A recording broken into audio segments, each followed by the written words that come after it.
2008-yilda ishlab chiqarilgan epika, epikani ishqibozlar uchun kraskasi top to'zaygan, tiniq minganlar, tog'amiz o'zlari mingan ekanlar. 240 ming probegda. Sende var mı? Bir yazış yazmam desem yetti. I am Maga. Koydum adamlarını gettin hemen. Ay kız günümü huşla beni.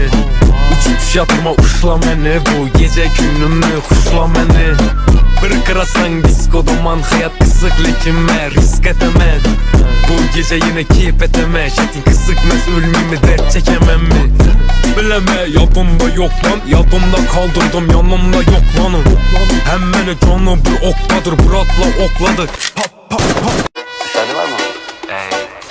Bir yazış yazmam desem yetti. I am Maga. 100 million so'rayotgan ekanlar. 90 million bo'lsa, beryapti ekanlar oxiri. Hozirda aylantirib obzor qiladilar, 4 paketni narxdan qo'yilgan ekan.